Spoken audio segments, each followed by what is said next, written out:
relevance for you. And then the second point, and sort of related to that, you are the best judge of which resources you need. I would start with yourself. ADAP is here to support you in that thinking. Some people have brought in external consultants, including myself, to support them. But I think that you are your best resource for thinking about what your program needs are and what's going to be most relevant and useful in your context. And on a related note, you may find that this isn't the right tool for your job. We often find it harmonizes well with other tools. But for example, if you are looking for an adolescent kit to help you build a life skills program, this might be the right tool for the job. If it's related to a peace building program, it might be the right tool for the job. If you're specifically looking for hygiene kits for individual adolescent girls, this is not the right kit for you. So it doesn't, you could use it with a health and hygiene program, but you should look and understand what's in the kit and is it really going to help you. Oh, sorry, one more point on that slide.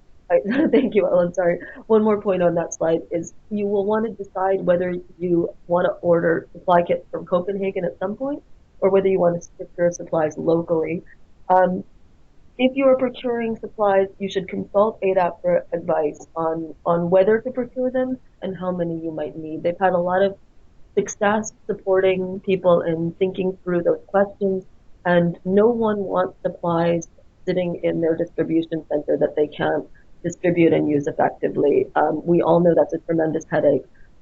Everyone wants supplies that do support them in their program if that's what you need. So Priya, Ellen can help you think through those questions. Next slide, thanks. Thank you. Okay, and then once you've chosen the materials that you're going to use and need in your programs, you'll want to adapt those programs. And let me repeat that. Once you have chosen the material that you'll use from the adolescent kit in your program, you'll want to adapt those. What does adaptation mean? Adaptation of adolescent kit materials can mean developing a guidance note or a curriculum or a new manual with the guidance materials that are in the adolescent kit and with the tools. For example, we'll see two examples of that in Tajikistan and Turkey, where we developed a manual out of the adolescent kit activities using some of the guidance from the facilitators. So instead of putting that responsibility to the facilitators to plan out sequences and modules, we at the country level or at the program level develop that curriculum. So that's one kind of adaptation that you might be looking at. You might want to be developing new content-specific materials for your context or integrating materials you already have. Often, there are great resources in use with adolescents created by some of our partner organizations. And those could be used together with activities and with other program guidance in the adolescent kit. So that's a great possibility. Or you may find there's some content-specific knowledge that adolescents need in your context that you want to develop related to human rights issues, related to health or safety information. So you might want to develop some of your own content-specific materials that you want to educate or inform adolescents about, or that you think are especially important for the facilitators or the program coordinators in your context, and then use those together with other resources in the kit.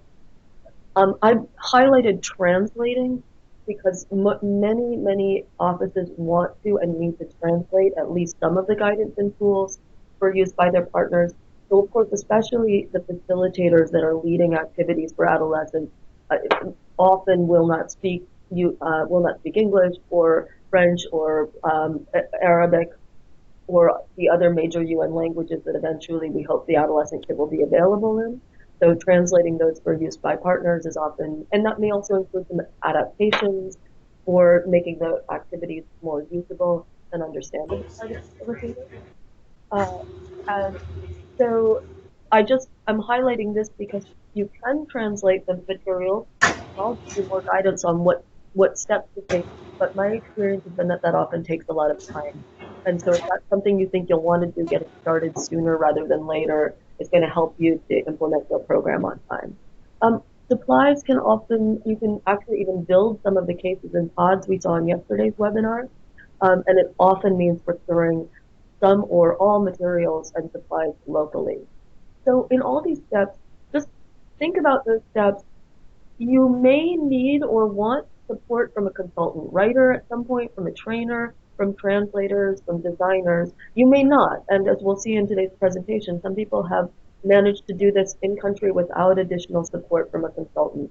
So these are the steps where you might want to bring somebody else in, but you may not need that, and you may not need to spend your program resources that way. Great. Okay. And then once you have chosen the materials that you're going to adapt, you will, of course, prepare those materials. Um, step, typical preparation steps. We're having a slow sound issue. Sorry about that. If everyone could please mute their mic, so that we don't have any interference, that would be great. Thank you. Um, just quickly, so preparing to use the materials, that may be, again, the adolescent kit materials you've pulled right from the kit, or those that you have adapted, or the new ones that you're integrating. Orient your partners to the new materials, gather their inputs and ideas, prepare with them to test the material, and develop plans with them to decide where, when, and how they will use the materials. And here's where I just wanted to highlight that I really encourage you to think beyond training of trainers. Training, we all think a lot about training partners, but in the training process, if you think about those other steps, orienting the partners to what they need, that's sort of a typical training activity, but yet they should be giving you input and ideas. Preparing them to test the materials, thinking about what questions they'll be asking as they try them out for the first time, what kinds of feedback will be helpful that you're going to develop in a second round. And also, this one really key down in the bottom corner, develop plans with them. We've had some good experiences developing plans with partners in a workshop and then coming out with a little draft plan from a workshop and integrating that later into PCA agreements that can help you in the rollout process. It can be sort of part of the rollout process that if you develop some preliminary plans with whoever's at the workshop from the start, then that will support you in your overall rollout in the future. Okay, and then of course, if you are doing this kind of testing process, test it out with your partners, go out and visit them in the field, gather lessons from their experiences. You might hold a follow-up workshop. And I also just wanted to mention that really gathering some documentation of partners in action, some case studies, or even just quotes and stored examples from their experience and integrating those into materials is a great way to really have a true partnership where you're collaborating with, and drawing from and honoring the expertise of the people who you're working with. Last, or not last, but finally, let's say, improving and finalizing the materials and then scaling up. So, of course, we provide ongoing support to your partners as they continue to use the guidance materials. By guidance materials there, I just meant the kit materials, whatever they may be. Ongoing support to your partners in managing supplies will make the most use of the supplies that you've distributed and will also support them when they need to replenish. Maybe support finding ways to replenish beyond relying on UNICEF for resources, which is a challenge in a lot of the low resource contexts in which we work. And one thing to repeat an important point, really we hope you'll share feedback, stories, photos, and anything small or large with ADAP. The more ADAP can hold your stories, your information, the more they can share with others around the world. And that is really, I think you'll all agree, that is the way most of us want to learn in the field, is from each other. So that's, please hang on to Priya's, Ellen's, and Christine's emails, which are at the end of this presentation. Okay, so now at this stage, what we'd like to do is just highlight four, if we can get through four. Oh, sorry, talk to, I'm sorry, I'm jumping ahead. What I wanted to talk with you about are some resources within the kit that will help you to identify program entry points. So even if you're doing that first look through the adolescent kit materials, there are resources there to help you figure out some of these questions: where, how, for what purpose will we use the kit. And I also am highlighting in this resources that we think have gotten hidden between the cracks. I find that we get a lot of questions from people that that we've learned there are resources in the kit that might help you to answer these questions, but those resources have been a bit hidden in the past. So I'll show you where those are now in the downloadable files, and coming up soon they'll be in the on the website prominently where you can see them and grab them easily. Next. So the first one I mentioned yesterday, don't forget to just browse through that quick guide. It's a little bitty visual booklet in the supply kit, but more importantly, downloadable. That gives you an outline of everything that's in the adolescent kit to just give you some first brainstorming about what's in there and what you might use and how in your program. Quickly, in the foundational guide, take a look at the first 2 to 3 pages of the foundational guide, which could even just be sort of treated as a standalone introduction to the adolescent kit. That just reminds you what the kit is, what it's for, why we designed it the way it is, and that also will give you a little bit more of a sense of here's what it is, and then there are other things that you may need that it may not be the right tool. So that's a good quick overview. Next. Great. Click again. These, although it's a little bit longer, browse the competency domains. That's also a guide in the foundational guidance. There's a list of them right there. Just to think about, are these the kinds of outcomes that are relevant for your program? Are you doing something related to life skills, to participation, to engagement, maybe to peace building, maybe to psychosocial support, with disability integrated, with gender equity integrated? These are the competency domains that everything in the adolescent kit addresses. So this should help you to think about, is this the right tool for the kinds of outcomes for adolescents that we think we should be going for in our program? And then here's one, the next slide, we're not quite there. There it is, yes. The next slide, again, this program coordinator's guide, it's only available in electronic form. And that is because we assumed that the people who are program coordinators would usually be able to access it in electronic form as long as we provided it to them in an accessible way, which we hope we're doing now. This program coordinator's guide, this may include a lot of the information, especially for people in the UNICEF staff role, that is useful and helpful. I hope it's helpful. And in the program coordinator's guide, the second sort of chapter, so to speak, is called Decide How to Use the Adolescent Kit for Expression and Innovation. So you'll see there's a short guidance note in that, and that, if you're trying to figure out, is this the right tool for the job, and also how could I use it, take a look at the quick read, 3 pages maximum. And then I just wanted to point out that over here, I hope you can read a little bit of that breakout box. But this is a list of program entry points for the adolescent kit. And this was a question that as we developed the kit, we got a lot. Like, could we use this in a formal school? Could we use it in a peace building education program? We were chatting about that here this morning. What about in a recreation or sport program? So here are some different examples of entry points. They're especially the kinds of entry points that are the most relevant for the kit, but not limited to this. And here are some just quick ideas of what it might look like if you use the adolescent kit and for what in these kinds of programs. So I hope this little breakout box is useful. It's in the program coordinator's guide with more guidance, and now here it is in the webinar for your reference. There's also an even longer discussion of exactly the same points within that program coordinator's guide to give you more ideas. Okay, don't hesitate to watch yesterday's webinar again, or if you're a little tired of my voice after 2 days, pass it on to your partners and make them watch it, or new colleagues who are joining, just so that that should be a handy resource for you to orient anyone else in your office or on your team to the webinar, to the kit, rather. Okay, and we've said all of these things again. You know by now you can download all these guidance materials and tools. You know, I hope, oops, instead of saying insert screenshot of website, I meant to put a picture of the website. I think it's on the next page. For now, please contact Priya and Ellen and Christine for the resources. At the end of this slide, at the end of this presentation, we have a slide that will have all of the different links that you might need to access any part of the resources for this kit, as well as some videos. And also for future reference, if you order fly kits, you will get a flash drive.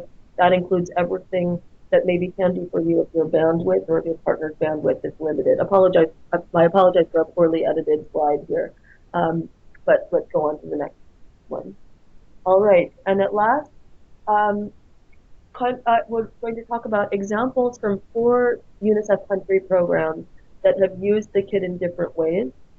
Um, and those are, moving along, today we're going to talk about some experiences in South Sudan, Bhutan, Tajikistan, and Turkey. And you'll see, I'll talk more about all the differences in those kinds of contexts. We did try to talk about some that were quite diverse in terms of the type of context as well as in the type of usage of the kit. And I hope that's even sort of apparent when you see South Sudan and Bhutan next to each other. You know we're talking about 2 very different kinds of contexts and situations. But I did want to remind you that we have 3 additional very rich examples of how the adolescent kit has been used in Indonesia, Colombia, and Nigeria. So those are from the webinar on July 19th, June 19th, rather, and I'll correct these. Well, correct. I have lots of edits to make to this presentation before we redisseminate it to all of you. Apologies for that. But anyway, if you want to learn more, I would suggest starting there because I think you'll get a lot of great ideas from great practice in the field. So starting with South Sudan, let me just tell you a little bit about South Sudan, and I also want to welcome 2 colleagues who were in South Sudan when we did some of the early collaborative development together. Those are Tiziana Garcia Tapia, now in Indonesia, and Jairus Lagu, now in Turkey. Hello. And Tiziana and Jairus, please don't hesitate to come in on comments if you wanted to mention anything from our experience that I'm missing or anything else. But I'm specifically highlighting that in South Sudan, from starting actually in 2013 and continuing into 2015, the Jairus, Tiziana, their colleagues and partners supported us actually not even in pilot testing the kit, but really in developing it in the first place in collaboration with them and their partners in the field. So we're just going to talk about a few of those examples. As you all know, South Sudan is a very complex and kind of ongoing humanitarian context with a lot of conflict and a lot of other very deep issues. So it's a very challenging programming context. And it was great that we were able to develop and use it there. And we wanted also to bring this in as an example of using the kit in a sort of true kind of crisis and conflict context as one example for those of you in similar contexts. So this is the collaborative development phase that we're talking about. And we actually worked cross-sectorally with 2 programs, as well as under the umbrella of, or with the intersection of the ADAP program. We worked with life skills programs implemented by the education team.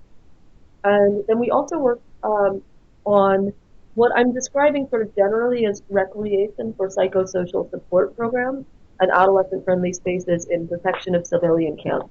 So just to say that one category was sort of within the education team, and the other was more on the sort of protection side.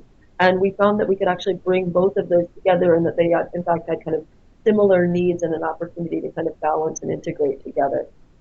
Next slide.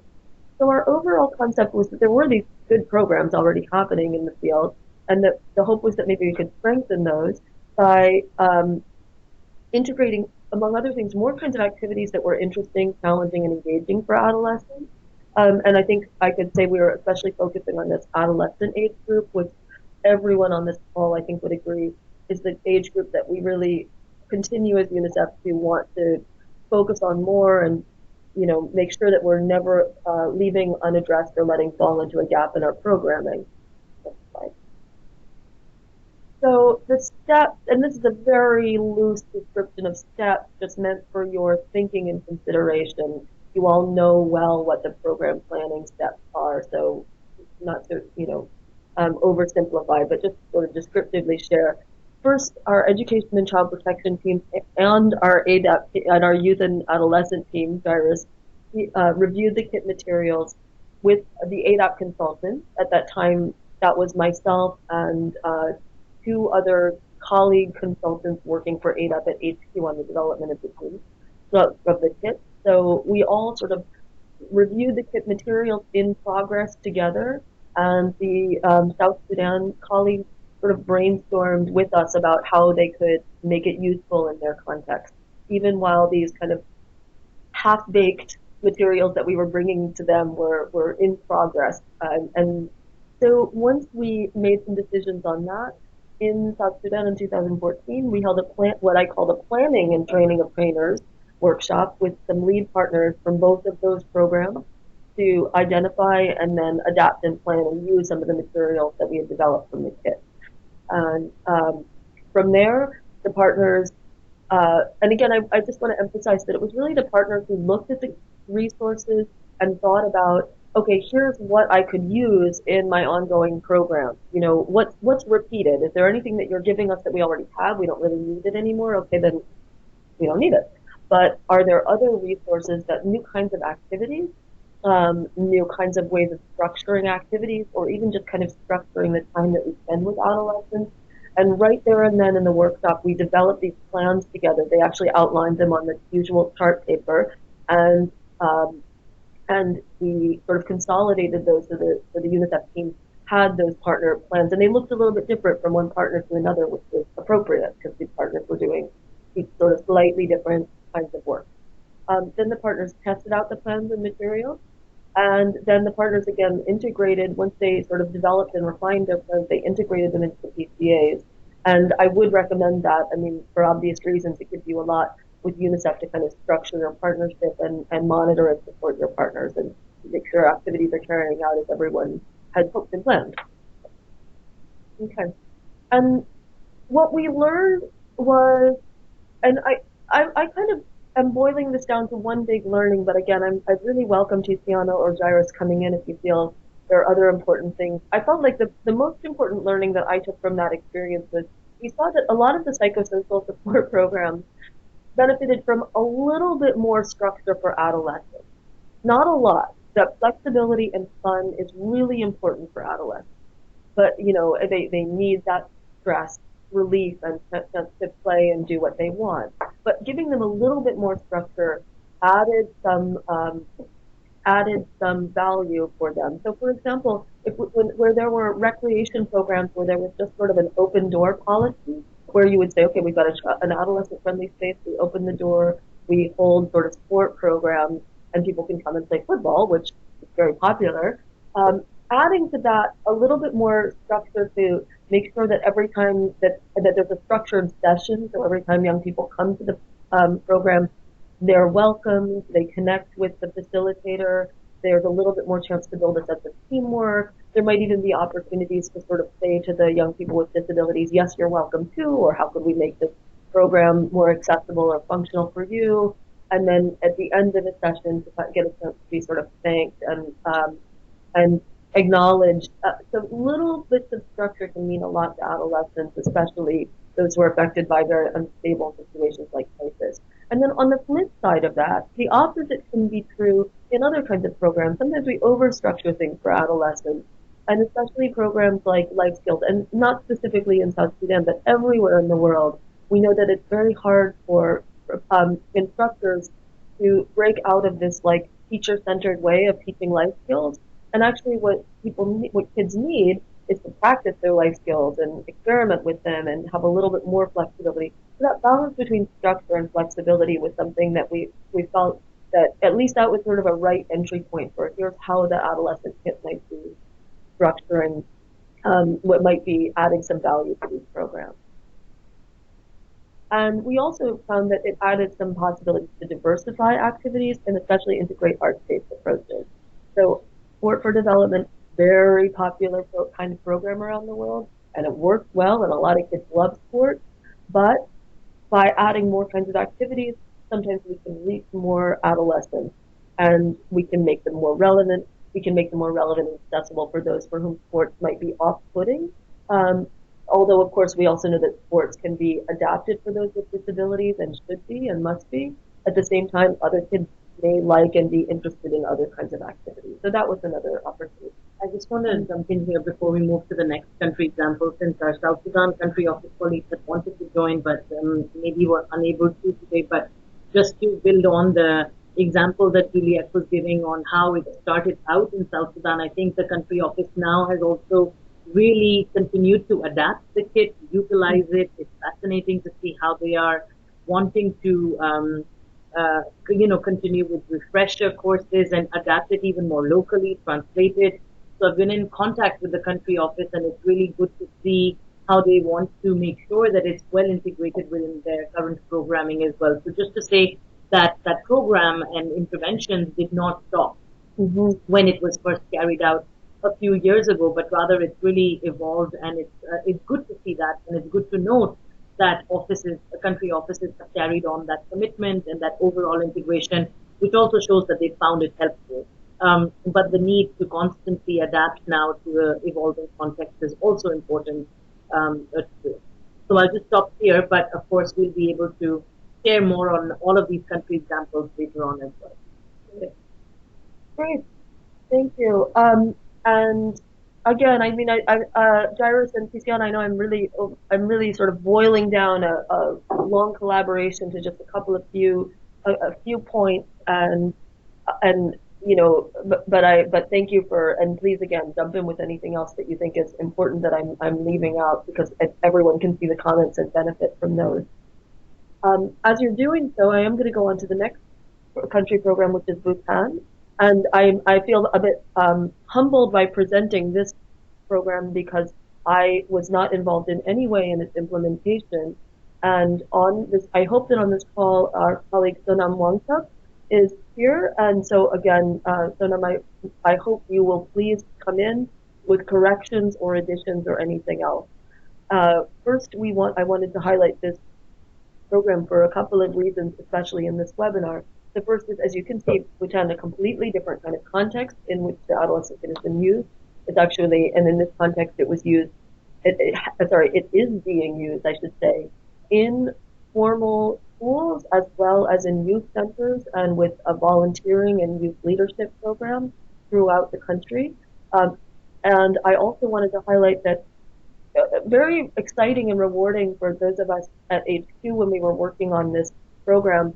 When Bhutan, when we invited people to sort of test out and try out the materials, the Bhutan country program just jumped in and said we'd love to test them out, and they tested out the materials, came up with a wonderful innovation for how to use them, completely without additional support from anyone externally, whether at HQ or a consultant or anyone else. So I just wanted you to be a bit inspired by their example that in some cases this may be something that's possible in your context, and I wanted you to learn from this example as well. And it's possible in some places, it's not possible, or it's not the best way in other places, but it's an exciting example, and it was very rewarding, and the HQ team learned a lot from the feedback that Sonam and his colleagues shared with us. So, in Bhutan, the ongoing focus has been on building youth leadership and promoting civic engagement and participation of volunteers in their communities. And as I mentioned before on the cover slide, it has also been on expanding and integrating psychosocial support programs and peer-to-peer programs within formal schools and youth centers, especially addressing the emotional and social needs of young people who are affected by different kinds of challenges and living in different kinds of challenging circumstances. Next slide. So the program entry points are several, and I think this is an interesting example. One is the kit has been used in guidance programs. That's a guidance program that's sort of an in-school based kind of counseling and group support program run by trained guidance counselors. It's been used in counseling sessions, so sometimes even counselors use it use some of the activities in individual and group counseling. It's used in a peer helpers program, building competencies to help other children. And by the way, that was a question that came up yesterday, is could you use the adolescent kit in a peer-to-peer support program? And the answer is yes. And Bhutan would be the expert to tell you more about how they have made that work in their country. It's also been used with special needs students of different categories. And you can see here we're talking about those who are especially in challenging family or other kind of social circumstances. There's a leadership training camp for at-risk and vulnerable children. And then there's our volunteers within the youth centers, um, those working on a youth empowerment initiative. And among all of these, there's this idea of building and expanding psychosocial support programs, and also strengthening youth leadership and civic engagement through volunteerism. And I maybe just to mention, I know volunteerism is a real interest for a lot of countries. In Turkey, I know that was something that was a possibility and a priority just under discussion in that country. So here again, if you're interested in promoting volunteerism, Bhutan might be some of the experts to learn from. So the overall concept is building and expanding psychosocial support in formal schools and youth leadership and in volunteers and youth centers. And professional guidance counselors, peer counselors, and youth center managers are especially using the activity guides to give adolescents new ways to explore and express their feelings and experiences and build friendship with their peers. And I'll mention that the activities, as you've seen, they address the competencies. So you can think of them as learning activities where young people are sort of learning and practicing new skills. But at the same time, when we're learning and practicing skills in healthy ways, especially sort of life skills, that contributes to our well-being as well. So it's really the same kind of activities towards the same kind of outcomes, but just depending on how we think of them, you might give a little more weight in your program thinking for psychosocial support, or you might give a little more weight in life skills. But either way, you can use the same resources. Here are the steps with the Bhutan team. The USF Bhutan ADAP team reviewed the adolescent kit with 110 guidance counselors and partners working in formal schools and 13 youth centers. This was back in 2014 or early 2015 when we were just sharing those resources for the first time. The identified entry points for using the kit guidance, tools, and supplies. So again, they looked at the materials, they found the entry points, they found the resources that they wanted to use. Then they pilot tested the kit in the schools and shared feedback with the ADAP HQ team. I continue to be grateful for that support. And then to support the scale up and usage of the kit, the Bhutan team developed a guidance note for youth in schools and youth centers. So they've developed their own country-specific resources. I hope we might obtain a copy of that for sharing with the rest of you. And again, this is one of the kinds of adaptations that a lot of country programs that have used the kit have found helpful, is developing their own guidance, but not having to reinvent all of the other guidance materials as well. All right. The team oriented the school counselors on how to use the kit in 2016. They printed the copies of the guidelines and distributed them to school counselors and youth center managers. And then they also supported the government and engaged them in the review of the toolkit. So you can see there's a real sort of iterative scale up and rollout and engagement of partners at multiple levels for a real institutionalization of these practices. So even though the kit is designed as a kind of humanitarian response kit, you'll see a few examples of how it's being used to integrate and scale up and institutionalize in national level curricula and systems and so on. And I apologize, Sonam, that I'm not including in this presentation some of your next steps for the rollout of the kit, which are exciting. I do want to highlight that, again, this is such an exciting example of Bhutan continuing to roll out and scale up and integrate and institutionalize practices that they've developed with just using the kit as some starting point. And please do share those examples with Priya, Christine, and Ellen so that we can hopefully put these on the website and continue to share them with other colleagues. You've heard me now highlight this. The Bhutan team has managed to use the adolescent kit without external support.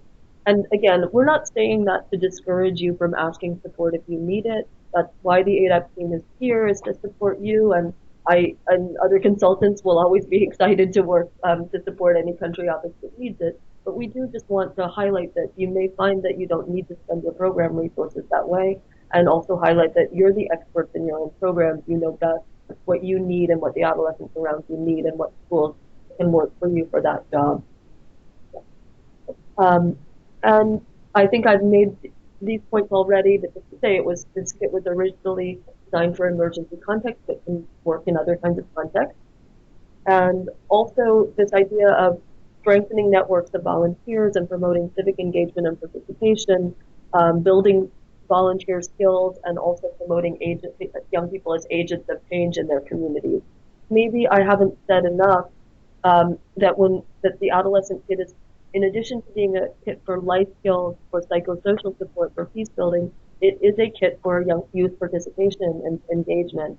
That when young people are not only developing those competencies, but we're supporting them and using them in real time and opening those opportunities. So I hope you'll think of it that way and use this as an example to learn from.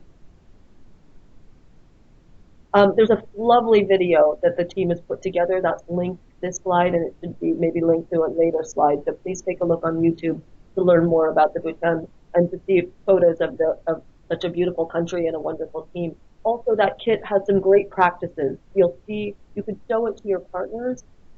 You'll see the facilitators using really some wonderful practices, and we all know that's a great way of illustrating to facilitators how to be great facilitators, is letting them see what it looks like. I also just want to mention, I think it would be wonderful if country offices can share their experiences by video whenever you have the resources and opportunity to do so.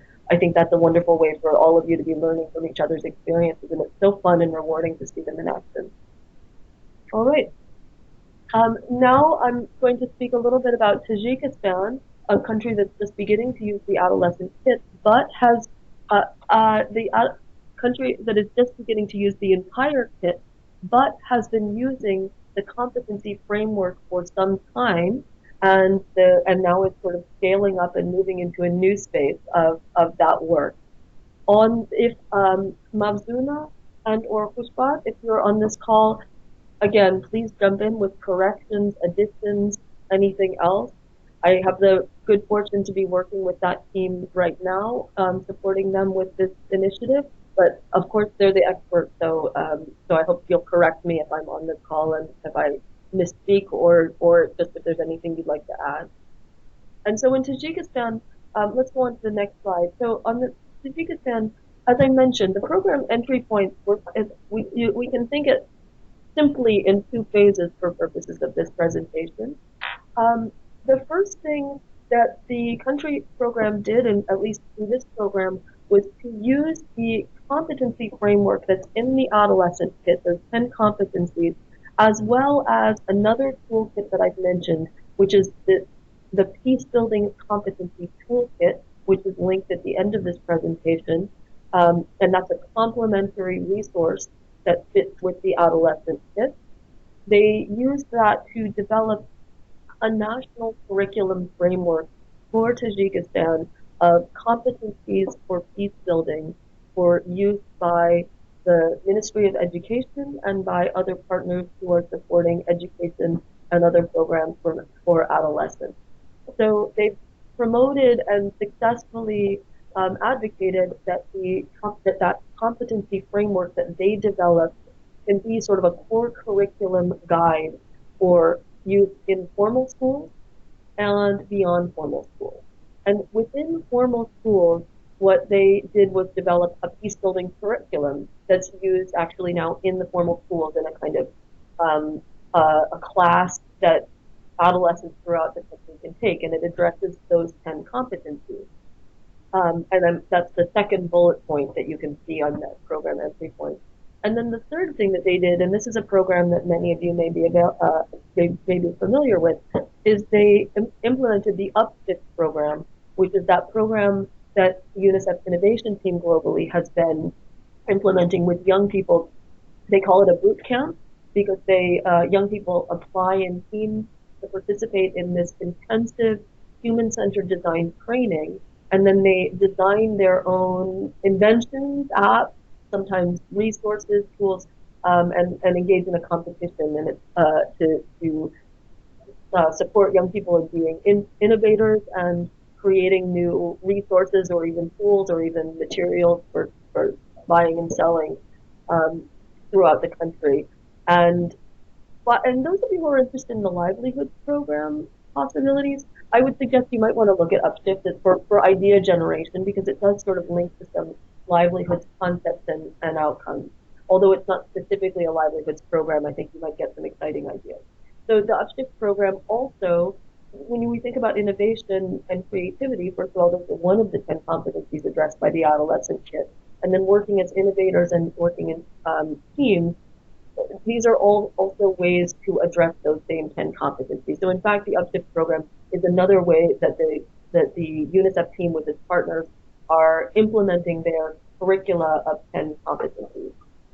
And then third, this is where the entry point for the adolescent came in. What they recognized was a couple of things. That first, there are these non-formal centers for additional education throughout the country that could be used to expand non-formal learning programs for adolescents. And second, yeah, and so let's actually go on to the next slide to build on these. So what we saw was, or what I should say, the UNICEF Tajikistan team saw was that they could build on those first two education programs, the peace building curriculum and the UPSIP program. And also through the UPSIP program, what they found was that some young people, adolescents, especially those in more vulnerable circumstances, they didn't necessarily have all of the preparedness to participate fully in the UPSIP program. They needed a little bit more preparation. They could participate if they got the preparation, but they needed a little bit more support to get used to working in teams, to develop some basic sort of comfort. One of the key ideas was what we call creative confidence. You know, in order to be creative, first you need to feel it's okay to try things and experiment and innovate a little bit. And then also that there was just a general need to reach and include more adolescents with a non-formal education program.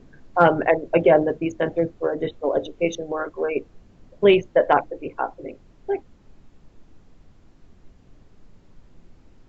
So what we did together was we developed a curriculum and manual for use with adolescents in non-formal education centers using the resources in the adolescent kit. I've supported the team in doing that.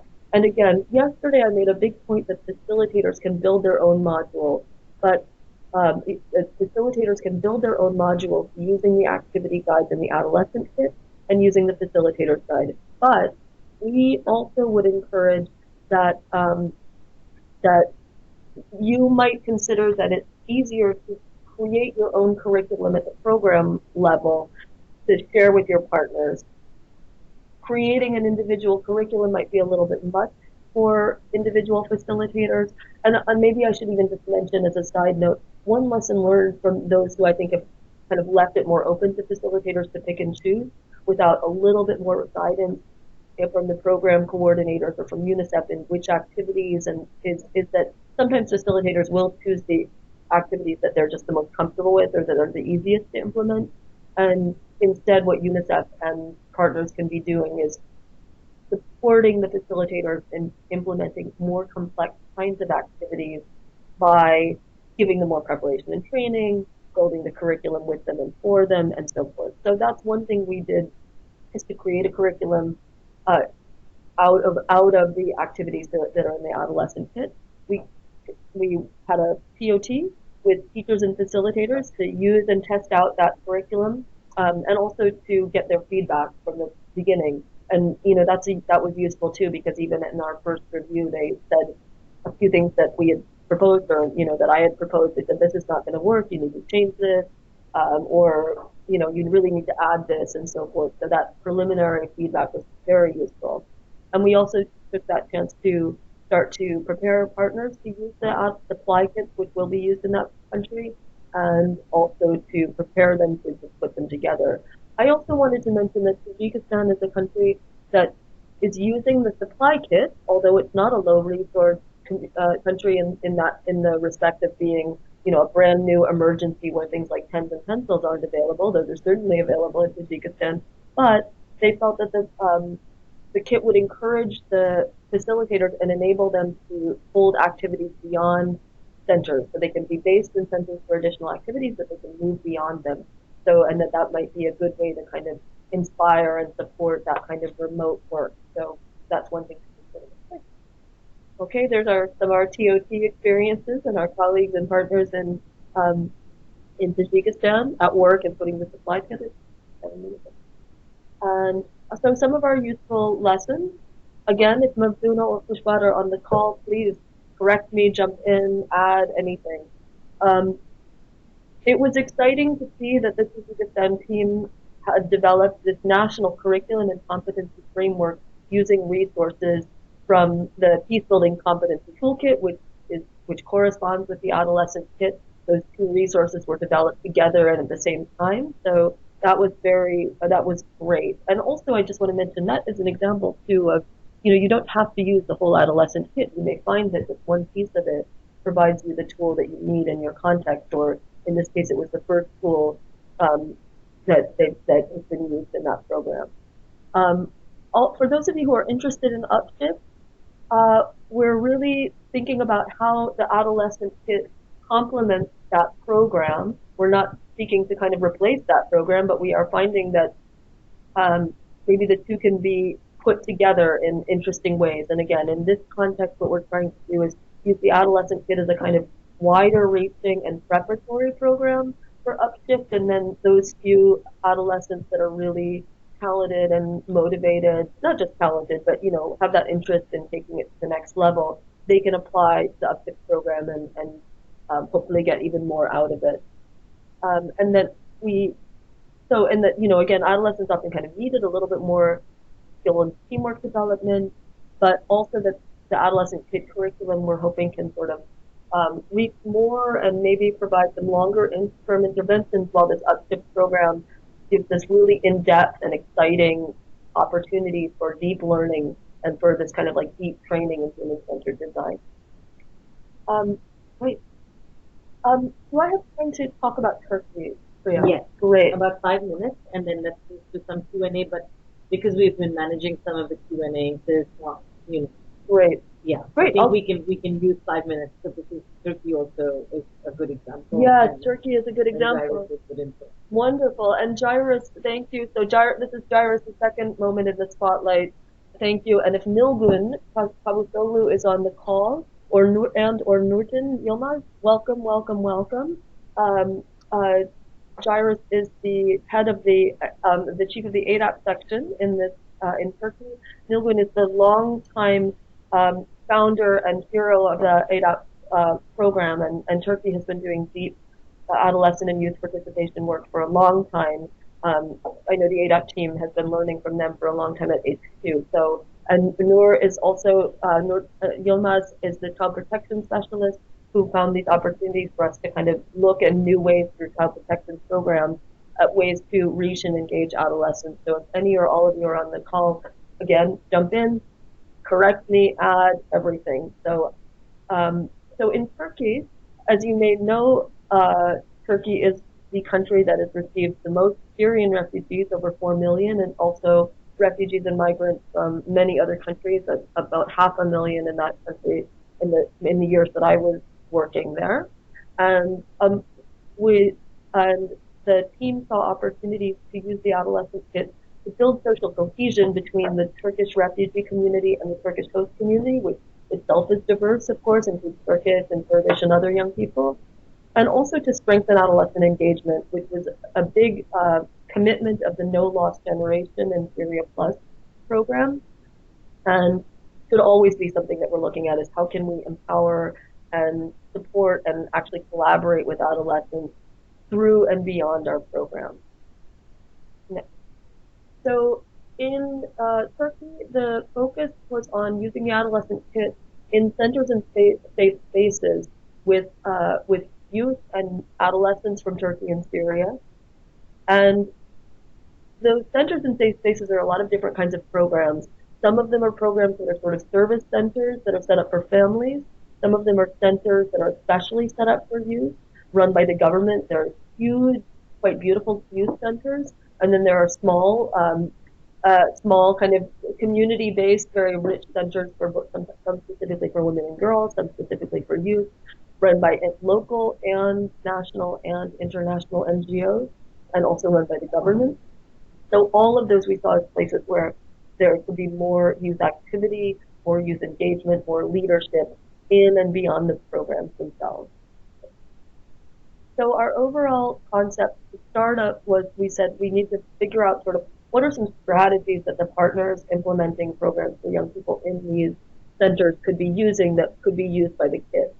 And one is there's often just a need to have more relevant and meaningful activities for adolescents for their learning and social well-being. When there's often just a need to kind of diversify activities if you're running anything with adolescents. As a former teacher, I can say it's just really hard to come up with new ideas for activities. Sometimes it's a lot of creative pressure. So that's one purpose of the adolescent kit, is just to give a lot of ideas to the kinds of facilitators who are running activities every day and have to face the group of adolescents every day and think of something to do with them. And then secondly was we wanted to really engage adolescents' participation, their leadership and involvement in these programs. That's something we always say we want to do, is we want to give adolescents a voice in the program and a role in the programs that we're running for them, but it's not so easy to do it. So that was one of our strategies. And we did want to be true to this idea of social cohesion, building connections, just social connections, personal connections, collaboration connections between Syrian refugees and all other young people from Turkey. That's a cross-cutting objective of all UNICEF programs.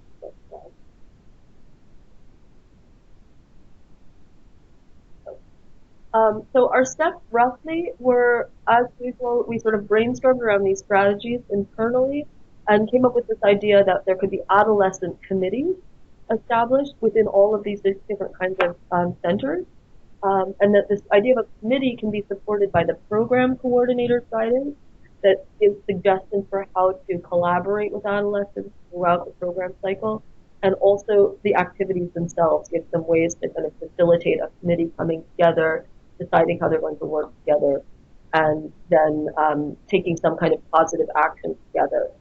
So we also consulted and collaborated with adolescents, including these child advisory boards that UNICEF supported, especially Milton was a leader in that for decades. Actually, that program has been in place in Turkey, thanks to UNICEF's support. And we also collaborated with some of the adolescent participants and beneficiaries that are part of these centers and safe places to get their input and their guidance on what might work. We drafted a manual for use by partners to implement this adolescent committee approach and some of the related strategies which have to do with project-based learning using resources from the kit. So that's another example of a country where we have used the adolescent kit as a sort of draft materials and then built some program-specific materials out of it. So there's some unique materials that the Turkey office has, but at the same time there are some materials from the adolescent kit and they're fused together.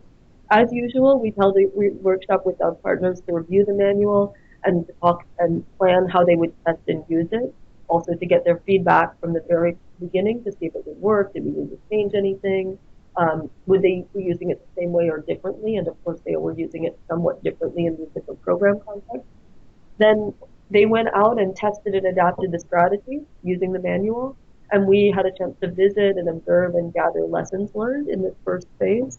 That was great too. And one of the things we really found is that partners adapt materials. Any teacher takes a lesson and adapts it themselves. Any facilitator takes an approach. Any partner takes an approach and adapts it. Sometimes they kind of needed some validation from UNICEF that we wanted them to do that. If they implemented it a different way because adolescents needed something different from what we had originally envisioned, that's great. That's a learning. That's a lesson to gather. It's not a problem. It's not them doing it the wrong way. So that was an exciting thing to find from the field visit. And then we held the second workshop for partners for them to actually share their experiences. And we really tried to integrate those adaptations into the manual. So when partners used it different ways, we wanted to capture it and say, here's this youth center run by the Ministry of Youth and Sport, and here's how they did it here. And it also built some sort of ownership and contribution of the partners into the resources, which I think it's a good way to really show that partnership, is show the value of their learning. And again, across some lessons, this was another example where using the adolescent kit gave all of us a chance to kind of think across different programs and think about what kind of common needs they had, and even sort of bring partners and programs together in the same space. Sometimes we feel some rivalry with our own partners. Sometimes they may feel some with each other. That's globally in my experience. And when we have a chance to kind of build some collaboration, it's actually just a rewarding way to work and really feel that partnership the way we want to experience and build it. And there was so much great learning for, I think, the UNICEF side to learn from government and NGO partners. And then I hope that they felt the same, that there was a lot of kind of cross learning through that process. The manual in that context, I think that was a good approach. I hope so, since I'm somebody who worked on it. So if that might be a possibility for other countries to consider, might be something that you develop yourself by the UNICEF team, hire local consultants to do it, international consultants as you wish. But I think that can work well. And again, just to say that partner family adolescents have so many ideas to contribute. So if there's a way to kind of bring their ideas in and capture them through the new resources you develop, I think that builds an exciting kind of country level resource and approach. Was that your? Okay. Yes. So, yeah, that was one of the last slides after the country office examples. Just to say that we are working on this slide. We couldn't include all of the links yet, but in the final PowerPoints that you all received, we will include the links to the various webinar sessions for UNICEF country office colleagues who will be able to access it through SharePoint, including the Arabic version, specifically for the MENA countries also, and at the same time accessing the actual kit. And we will include links with thanks to Ellen for external partners for now in the absence of a website currently, because many of you have approached us to say you want to access the kit and including the Arabic version and also these webinar sessions. So we will try to make specifically those links available. At some time, you might need access after clicking on the link, and your access request comes directly to Ellen, who will be able to grant you the access. So that's just the next step. Sometimes that is needed for some of us, but hopefully that's not a glitch. It's just something that we need to continue granting. So please don't worry. We will continue to grant through access, and hopefully by the end of the fall, we will have a functioning and interactive website, so we don't have to continue resharing all of these tools, but we can just guide everyone to the actual website to download all of your materials. But here with Juliet, we've already included additional links to some of the specific sessions and specific links to videos that you need to see to put your kits together, etc. So we're working on this slide, but we'll get it to you through the final presentation. Yeah, I apologize to Priya, Ellen, and Christine, and to all of you. I think we've had the problem of a couple of drafts on this PowerPoint, so I apologize that there are a few slides that seem to have, but we'll fix that for you for the future. So yeah, let's move on to the question and answers now. Great that all of you also been communicating with each other through the chat box while Juliet was presenting, and Christine was also handling some of the queries. So thanks for cross-country sharing of your experiences and examples between all of you. That's also one of the good points about these sorts of sessions. There was specifically a question on, again, French-speaking countries using the kit. We don't have so many. We will try to get you some information from Haiti later. Of course, with the French translations coming up, we really hope that some of the countries in Wakaro and others will also be able to uptake the kit more. But again, we need those translated texts available, and then we need to move forward with those countries taking it on. And on that, I want to mention there's something that we have been discussing in our team also, and for countries, this came up in Juliet's presentation. It is important to constantly think of the kit to be integrated within your current initiative. So one of the countries was giving me an example of how they want to link it with their overall life skills program, or as Juliet mentioned, there is linkages in countries to Upshift or others. That's also because we all know that in country resources are always stretched. We never have specific pots of funding available at all times to roll out such tools, but it's always good to be creative and innovative to see how some of this can fit within your existing program, so you can link it with your work planning, your budget, your work already with implementing partners. So please do consider this to be a way to integrate further. Otherwise, there will be an issue with rollout. It's no there's no point in getting quantities of kits, either local or international procurement, and not be able to know how to sustain the rollout even after one or two trainings. So we encourage country offices, like it's been done with all of these four country examples from today and three country examples from the 19 June webinar, how these countries have continued to either sustain the effort or evolve or adapt the kit materials within their existing programs to continue that work, rather than just using it as a one-off activity.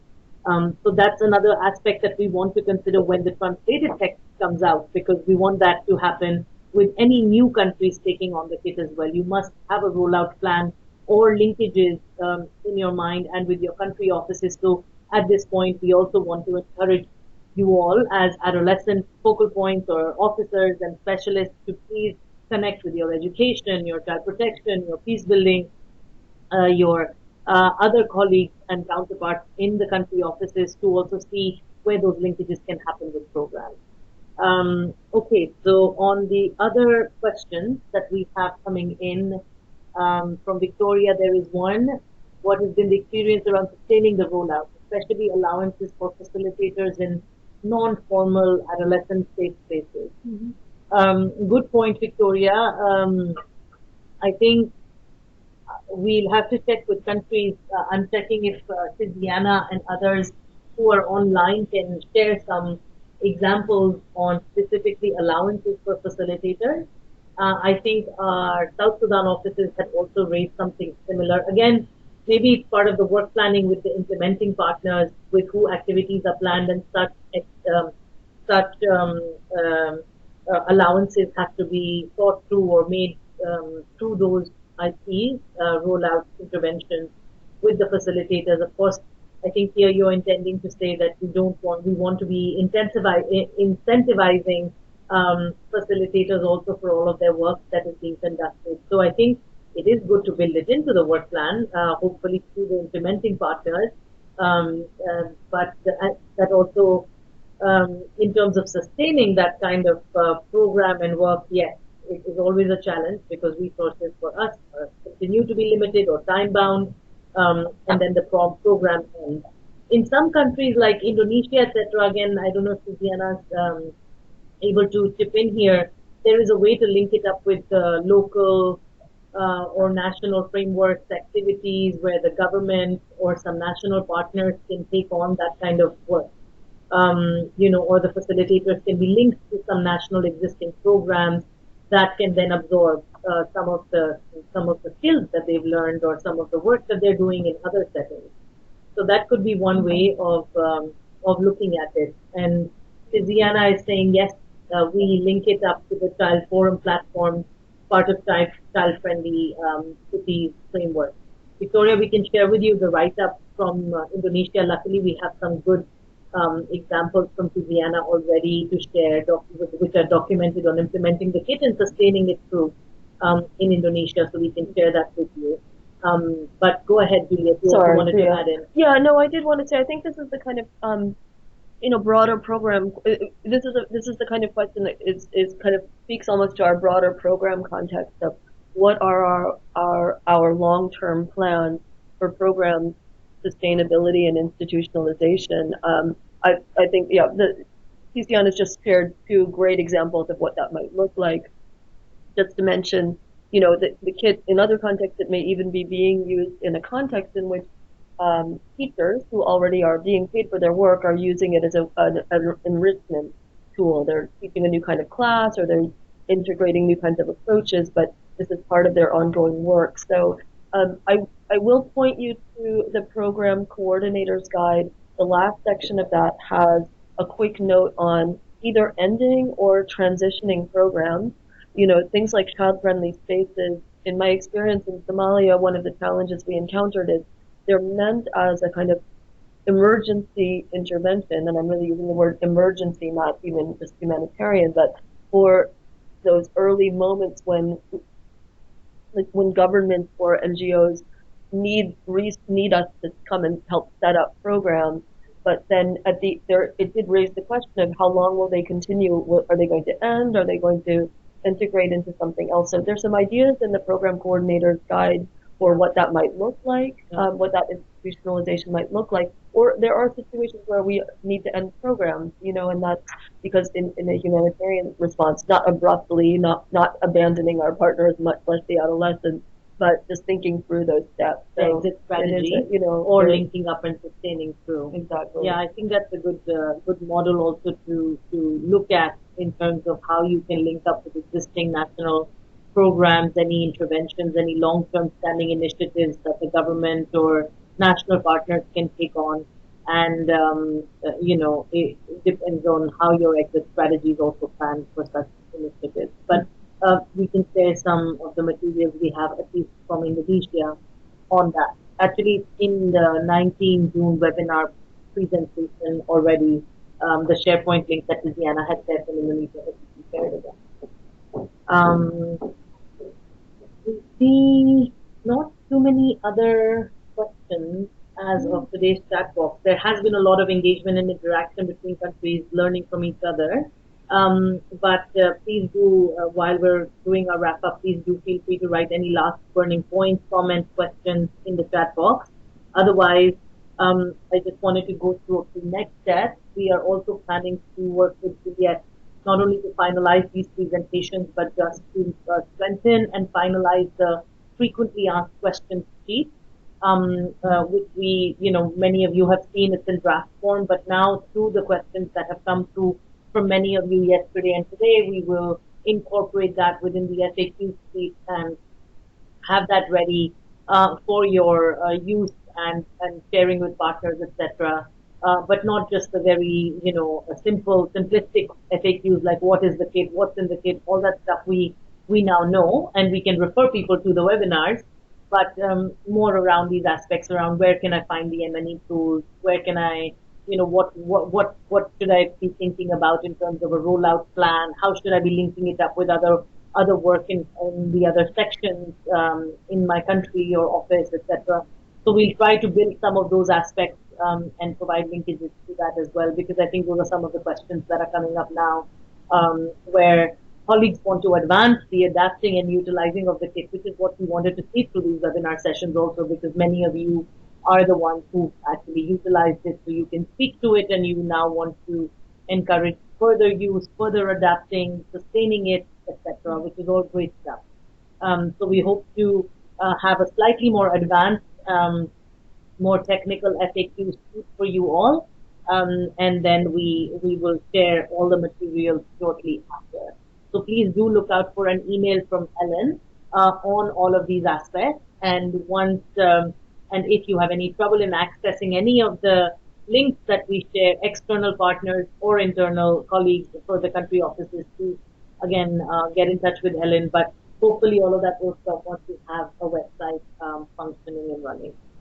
So thank you all. We are ending 5 minutes early, thanks to your great patience with us and very encouraging comments from all of you. Thank you so much. A huge thanks to Juliet for presenting, to Ellen and Christine for all of their support on the kit-related interventions and correspondences with country offices, including in these webinars. So we'll sign off for now, but do keep and watch this space for updates on adolescence and emergencies overall. We will come up with more such sessions for all of you, all country and demand driven. So thank you, and once again, good morning, good afternoon, good evening to all. Bye.